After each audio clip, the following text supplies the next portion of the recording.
We are wandering in the desert, BaMidbar, of numbers, endless numbers.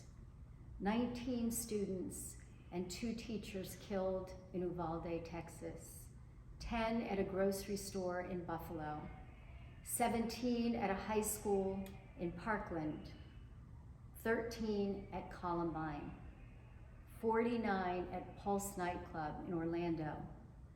60 at a concert in Las Vegas.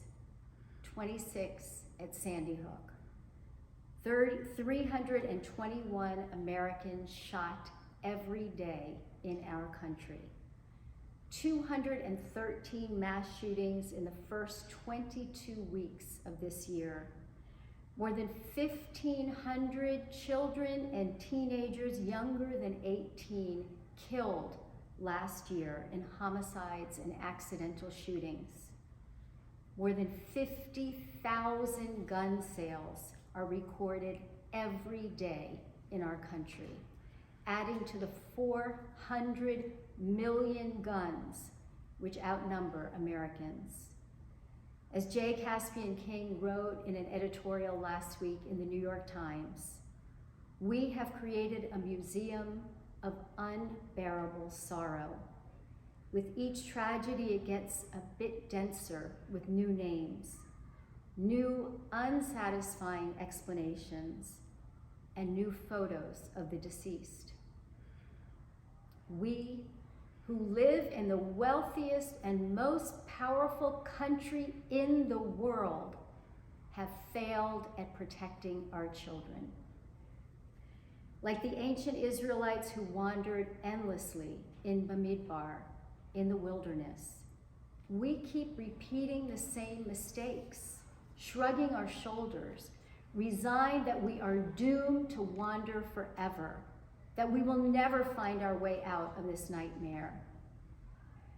The poet Padre Gotuma wrote, "When I was a child, I learned to count to 5. 1, 2, 3, 4, 5.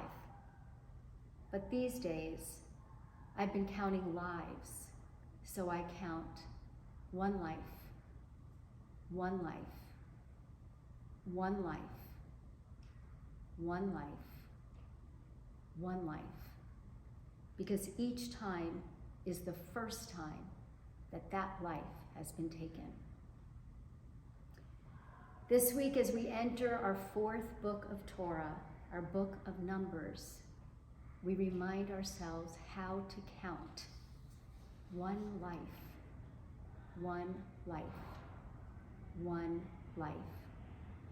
Each life an entire universe with a constellation of parents, siblings, aunts, uncles, cousins, grandparents, friends, children, spouses, and each one containing the glory of God.